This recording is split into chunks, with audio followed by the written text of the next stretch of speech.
Praise the lord. ప్రార్థన చేసి చేసి అలసిపోయి ఉన్నారా?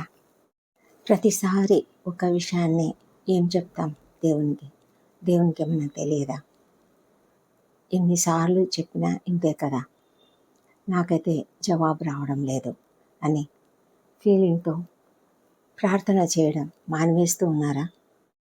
అపొస్తలుడైన పౌలు రోమీలకు రాసిన పత్రికలో మనకంతా ఏం చెప్తున్నారో తెలుసా?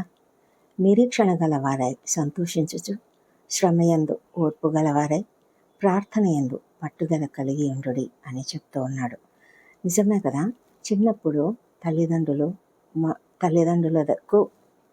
తల్లిదండ్రులను మనం ఏం అడిగినా కూడా, ఎన్నిసార్లు అడిగినా కూడా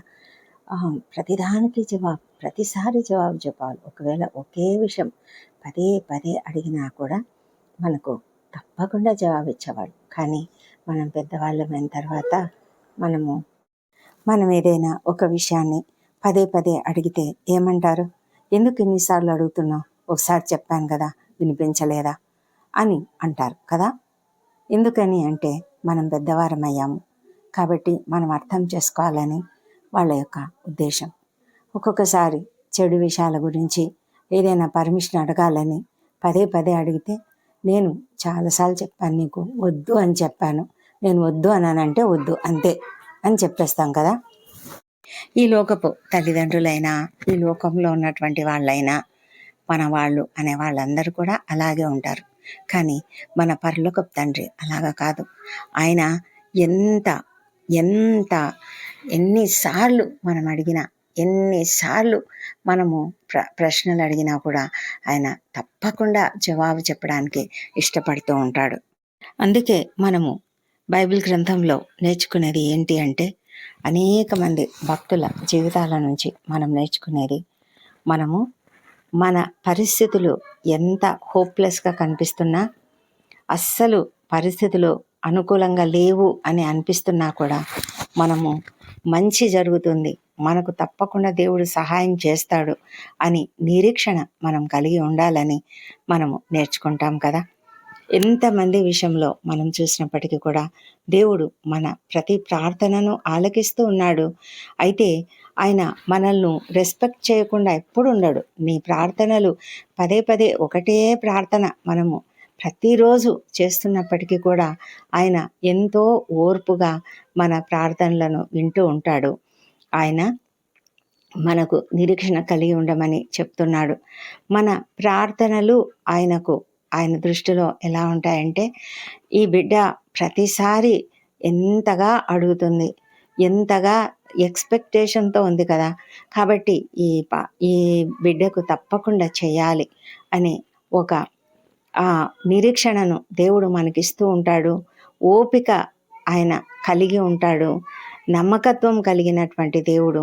అలాగే ఈ బిడ్డలు ఎంత విధేయతగా అడుగుతున్నారు కదా, వీళ్ళకు తప్పకుండా చేయాలి అని అనుకుంటాడు ఆయన. మనము ఎన్నిసార్లు ఎంతగా పదే పదే ఒకే విషయం గురించి అడిగి విసిగించినా కూడా ఆయన మన ప్రార్థనలన్నీ అట్లా పక్కన పెట్టేసేయడు. ఆయన అన్నాడు అలాగా. ఎలాగంటే, నువ్వు ఇన్నిసార్లు అడుగుతున్నావు, ఎందుకు ప్రతిసారి అడుగుతున్నావు, నాకు తెలుసు కదా అని పక్కన పెట్టేసేయడు. అడుగుడి మీకు ఇవ్వబడను అని చెప్పాడు. మరి లూకాసు వార్త 18వ అధ్యాయంలో ఒక విధవరాలి ఉదంతం గురించి మన ప్రభువైన యేసుక్రీస్తు చెప్తూ ఏమంటాడంటే, మరి ఆ విధవరాలు పదే పదే ఆ న్యాయమూర్తిని, లేకపోతే ఆ న్యాయమూర్తే కదా, అతన్ని అడిగి ఎన్నిసార్లు పదే పదే వెళ్ళి తన పరిస్థితిని గురించి చెప్పుకుంటూ ఉన్నప్పుడు అతడు, ఈ విధవరాలు నన్ను మాటి మాటికి విసిగిస్తుంది కదా, కాబట్టి ఈమెకు తప్పకుండా నేను న్యాయం చేయాలి అని అనుకున్నాడు కదా. అలాగే మనం కూడా దేవుణ్ణి అడగాలి. అడుగుడి మీకు ఇవ్వబడను అని ప్రభువైన యేసు చెప్పాడు. అలాగే పరిశుద్ధాత్మను గురించి అడిగిన, మన కుటుంబంలో మన పరిస్థితుల గురించి, మన సమస్యల గురించి, మనకున్నటువంటి వేదనల గురించి, దేని గురించి అడిగినా కూడా దేవుడు తప్పకుండా మనకు సహాయం చేయాలని ఆశతో మన ప్రార్థనలు వింటూ ఉన్నాడు. ఎందుకంటే ఆయన నిన్ను ప్రేమిస్తూ ఉన్నాడు.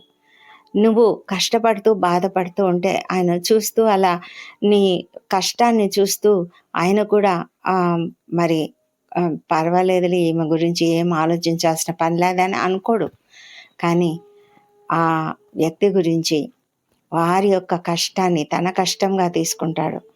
కాబట్టి ఆయన ఎల్లప్పుడూ పని చేస్తూ ఉంటాడు. కనుక మనము ఆ విషయం గురించి మనం ఎప్పుడు కూడా దిగులు పడవలసిన పని లేదు.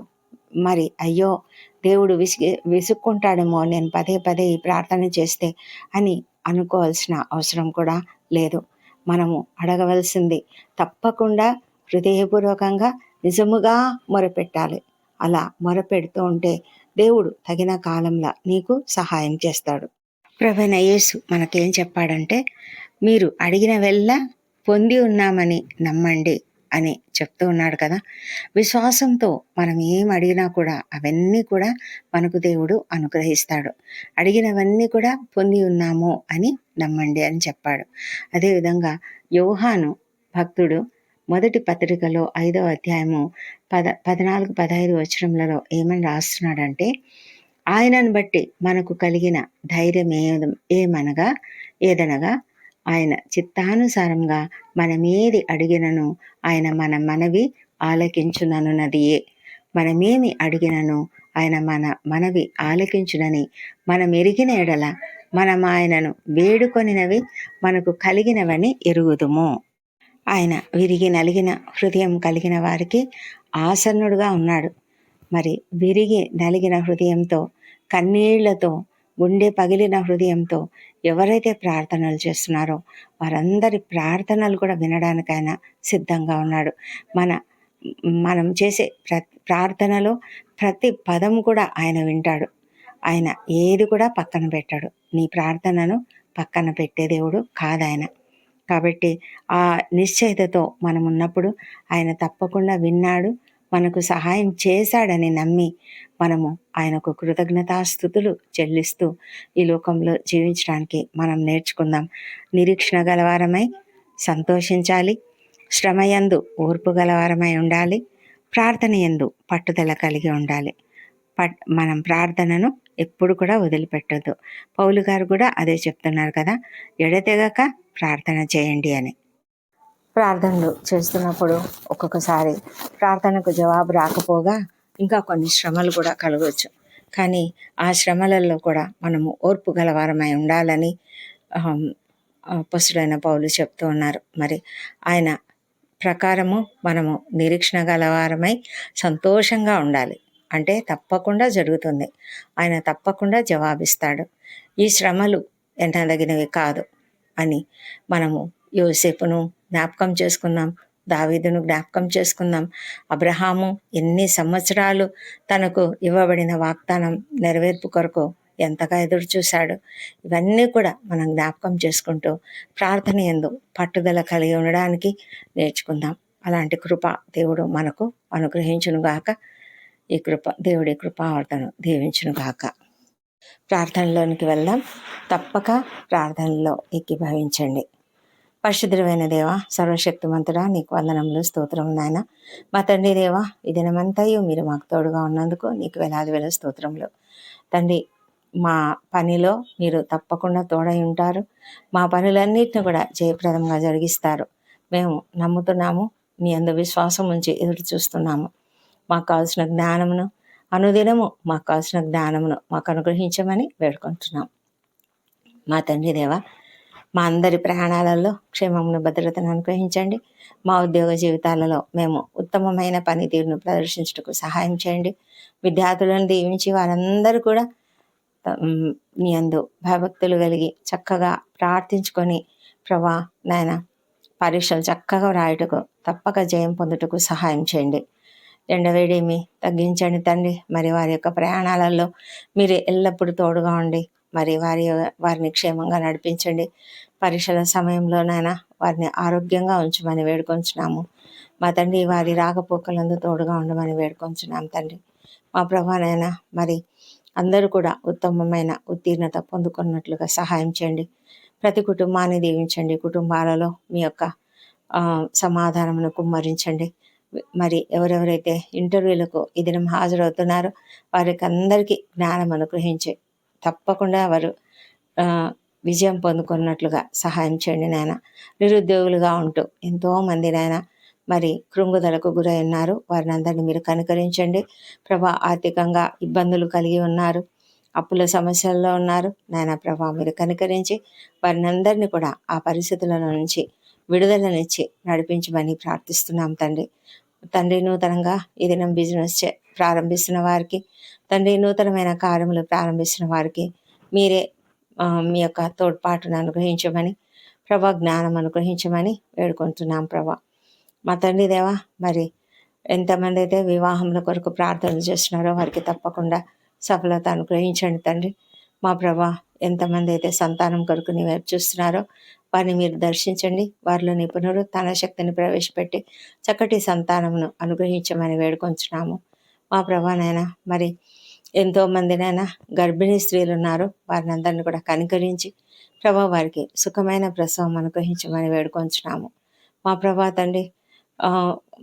మరి కుటుంబాలలో కలతలన్నిటిని కూడా తొలగించమని వేడుకుంటున్నాము మా ప్రభానైనా. అనారోగ్యంతో హాస్పిటల్స్లో ఉన్న ప్రతి ఒక్కరిని కూడా దర్శించండి. మీరు మీ గాయపడిన హస్తం చేత ముట్టి స్వస్థపరచమని వేడుకొంచున్నాం. ఎంతో కష్టతరమైన మరి వేదనకరమైన పరిస్థితులలో ఉన్నారు చాలామంది నాయన. ఎంతో క్రిటికల్ కండిషన్స్లో ఉంటున్నారు, ఐసీలలో ఉంటున్నారు. మరి ప్రభా, మరి వెంటిలేటర్ పై ఉన్న వాళ్ళు అనేక మంది. మా తండ్రి కనికరించండి, ప్రతి ఒక్కరిని ప్రభా మీరు ముట్టండి, స్వస్థపరచమని వేడుకొంచున్నాం. కుటుంబ సభ్యులు ఎంతగానో ఆందోళన చెందుతూ ఉంటుండగా నేను మీరు వారికి నెమ్మది అనుగ్రహించమని వేడుకుంటున్నాం. ఆర్థికంగా ఎన్నో ఇబ్బందులు ఉంటాయి, మరి మీరే కనికరించండి మా ప్రభానైనా. ఎంతమంది అయితే నైనా అనేక విషయాల కొరకు ప్రార్థనలు చేస్తూ మీ సన్నిధిలో అడుగుతున్నారో, అనేక సమస్యల కొరకు అడుగుతున్నారు, అప్పుల సమస్య తీర్చాలని ప్రభానైనా. మరి ఉద్యోగ జీవితంలో తాము ఎదుర్కొంటున్నటువంటి ఆ ఇబ్బందులన్నిటినీ తగ్గించాలని, తొలగించాలని ఎంతగానో అడుగుతూ ఉంటారు. కానీ ప్రభా, ప్రతిదీ కూడా మీరు మీ యొక్క సమయంలో జరిగిస్తారు. అయితే తండ్రి, ప్రతిదానికి మీ యొక్క అనుమతి లేనిది కొన్ని జరగవు మా ప్రభా. అది కూడా మేము గ్రహించగలిగే జ్ఞానం మాకు అనుగ్రహించమని వేడుకొంచున్నాం. మేము ఎదుర్కొంటున్న ప్రతి సమస్య కూడా నాయన, అది ఎలాంటి సమస్య, దేనివల్ల వస్తున్నది గ్రహించగలిగే కృప కూడా మాకు అనుగ్రహించమని బ్రతిమాలి అడుగుతుంటున్నాం ప్రభా. ప్రతి ప్రార్థన కూడా నీ చిత్తానుసారంగా ఉండినట్లుగా మాకు నేర్పించమని వేడుకుంటున్నాము మా ప్రభా. మా జీవితాలలో మీరు చేస్తున్నటువంటి ప్రతి మేలును కూడా జ్ఞాపకం చేసుకోండి తండ్రి. మాకు ఎన్ని సమస్యలున్నా ప్రతి సమస్యను కూడా నీవు తీర్చగలిగిన సమర్థుడవు అన్న విషయాన్ని మేము ఎల్లప్పుడూ కూడా జ్ఞాపకం పెట్టుకున్నట్లుగా మాకు కృప దయచేయండి మా తండ్రి దేవా. మరి ఈ దినం తండ్రి ఎంతమంది సమస్యల గురించి ప్రార్థనలు చేస్తూ ఈ ప్రార్థనలలో ఏకీభవిస్తున్నారో వారందరి ప్రార్థనలు కూడా మీరు తప్పకుండా అంగీకరిస్తున్నందుకు వందనములు మా తండ్రి. ప్రతి ఒక్కరికి జవాబిస్తున్నందుకు వందనములు మా తండ్రి దేవ. అన్యాయానికి గురైనటువంటి వారి పక్షంగా మీరు వ్యాజ్యమాడే దేవుడు వింటున్నారు మా ప్రభా. న్యాయం జరిగించమని వేడుకుంటున్నాము మా తండ్రి. ఎంతోమంది సమస్యలలో ఉంటూ నీ సన్నిధిలో ప్రార్థిస్తున్నారు. ప్రతి సమస్యను కూడా మీరు ఎరిగిన దేవుడు మా తండ్రి. ఎంతోమంది స్థలాలు కబ్జాలై ఎంతగానో దుఃఖిస్తూ నీ సన్నిధిలో ప్రార్థిస్తున్నారు. మేము పోరాడలేము తండ్రి మా ప్రభా. మీరైతే సమస్తమును కూడా జరిగించగలరు. మీకు అసాధ్యమైనది ఏదీ లేదు తండ్రి. ఈ లోకంలో ఉన్నవానికంటే మాలో ఉన్నవారి నీవెంతో బలవంతుడవు కాబట్టి మా సమస్యలన్నీ కూడా మీరు తీరుస్తున్నందుకే నీకు వందనములు చెల్లించుకుంటున్నాము తండ్రి. అనేక మంది తమ కుటుంబాలలో తమ పిల్లలైనా, కుటుంబ సభ్యులైనా, ఇతరులు, దగ్గర వారు, బంధువులు అయినా తండ్రి రక్షణ లేకుండా ఉన్నవారి కొరకు ప్రార్థనలు చేస్తున్నారు మా ప్రభా. ప్రతి ఒక్కరి రక్షణ కొరకు మేము కూడా ప్రార్థిస్తున్నాం నాయన తండ్రి. నీవు దయదలచమని వేడుకొంచున్నాము. నీవు ఆకర్షిస్తే తప్ప నా యొద్దకు ఎవరు కూడా రాడని ప్రభువైన యేసుక్రీస్తు చెప్పారు నాయన మా తండ్రి. మీరు ఆకర్షించమని తండ్రి, వారి పట్ల మీ యొక్క కృపను చూపించమని తండ్రి, వారిని మీ బిడ్డలుగా చేసుకోమని ప్రార్థిస్తున్నాం. వారి హృదయాలను వెలిగించండి, వారిని అంగీకరించేలాగా ప్రభా వారి మనోనేత్రాలను తెరవజేయమని వేడుకొంచున్నాం ప్రభా మా తండ్రి దేవా. అపోస్తుడైన పౌలు గురించి ఎంతమంది ప్రార్థనలు చేశారో మరి తండ్రి. అతడు ఎంతో అద్భుతంగా నీ ముఖ దర్శనం వల్ల చక్కగా మరి మార్పు చెంది తండ్రి ఎంతో మందికి సువార్త ప్రకటించేవాడయ్యాడు మా ప్రభ. మరి అలాంటి కృప ప్రతి ఒక్కరికి దయచేయమని, నీ రెండవ రాకడ ఎంతో సమీపంగా ఉంటుండగా ప్రతి ఒక్కరూ సిద్ధపడినట్లుగా సహాయం చేయమని వేడుకొంచున్నాం నాయన. మా తండ్రి దేవ, ఎంతోమంది వ్యసనాలకు గురై భయంకరమైన వేదన కలిగి జీవిస్తూ ఆ బంధకాల్లోంచి బయటపడలేని స్థితిలో ఉన్నారు తండ్రి. మీకు అసాధ్యమైనది ఏదీ లేదు, సమస్తం మీరు చేస్తారు కాబట్టి మీకు వందనాలు చెల్లించుకుంటున్నాము మా ప్రభా. నాయన ఆ వ్యసనాల నుంచి ప్రతి ఒక్కరికి కూడా విడుదల దయచేయమని, మా తండ్రి కుటుంబంలో అందరూ కూడా వారిని గురించి ఎంతగా వేదన చెందుతున్నారో ఆ పరిస్థితులన్నింటినీ కూడా మార్చి సంతోషము ఆ ఇంట్లో దయచేయమని ప్రార్థిస్తున్నాం తండ్రి. దేవా నీకే వందనములు. ప్రపంచమంతటా శాంతి సమాధానం అనుగ్రహించండి మా తండ్రి. ఇజ్రాయెల్ దేశంను దీవించండి, యెరూషలేమును దీవించి వారి నగరులలో క్షేమము, వారి ప్రాకారములలో నెమ్మదిని దయచేయం నాయన. మా తండ్రి ప్రాముఖ్యంగా మరి పరిస్థితులు ఎంతో వేగంగా మారుతూ ఉన్నాయి. ఎన్నో మార్పులు జరుగుతూ ఉంటుండగా మా తండ్రి మరి మేమంతా కూడా సిద్ధపడి ఉండడానికి సహాయం చేయమని వేడుకొంచున్నాము మా తండ్రి. మరి మా దేశంను కూడా దీవించండి, మా దేశంపై నీ పరిశుద్ధాత్మను కుమ్మరించండి. ప్రతి ఒక్కరు నేను తెలుసుకునేలాగా సహాయం చేయండి తండ్రి. అధికారులు, ఉద్యోగులు, పరిపాలకులు అందరూ కూడా నీతిగా నిజాయితీగా పనిచేయనట్లుగా సహాయం చేయమని ప్రార్థిస్తున్నాం తండ్రి. మా తండ్రి దేవా, నీ యందు భయభక్తులతో ప్రతి ఒక్కరూ జీవించినట్లుగా కృప చూపించండి. సేవకులపైన జరుగుతున్న దాడులు తండ్రి, క్రైస్తవులపై జరుగుతున్న దాడులు ఆపివేయమని ప్రార్థిస్తున్నాం ప్రభా. మా తండ్రి దేవా, ప్రతి పరిస్థితిని ఎదుర్కోవడానికి మాకందరికీ కావాల్సినటువంటి జ్ఞానంను అనుగ్రహించండి, ధైర్యం అనుగ్రహించండి. అవును ప్రభా, క్రైస్తవులుగా జీవించాలంటే ఎంతో ధైర్యం అవసరం ఈ లోకంలో, ముఖ్యంగా మా దేశంలో ప్రభా. ఎంతో భయంకరమైన పరిస్థితులను మేము ఎదుర్కొంటున్నాము. కృప చూపించమని నిన్ను బ్రతిమాలి అడుగుతుంటున్నాం తండ్రి. దయమేడ ఈ దినం బర్త్డేలు, వివాహాలను జరుపుకుంటున్న బిడ్డను కూడా దీవించండి. గడిచిన సంవత్సరం అంతా మీరు వారికి చేసిన ప్రతి మేలును బట్టి నీకు వందనములు. రాబోయే సంవత్సరంలో ఇంకా అధికమైన మేలులను వారికి అనుగ్రహించమని ప్రార్థిస్తున్నాము తండ్రి. మరి నీ దీవెనలు వారిపైన కుమ్మరించండి మా తండ్రి దేవా. మరి ఈ ప్రార్థనలోకి వచ్చిన ప్రతి ఒక్కరి సమస్యలను కూడా మీరు తీరుస్తున్నందుకే నీకు వందనం చెల్లించుకుంటున్నాము. మా ప్రార్థనలన్నీ మీరు అంగీకరించినారని నమ్ముతూ నీకు స్తోత్రం చెల్లించుకుంటున్నాము. ఈ ప్రార్థనలు మా ప్రభువును, మా ప్రియ రక్షకుడునైన యేసుక్రీస్తు నామంలో అడిగి పొంది ఉన్నామని నమ్ముతూ నీకు స్తోత్రం చెల్లిస్తున్నాం తండ్రి. Amen, amen.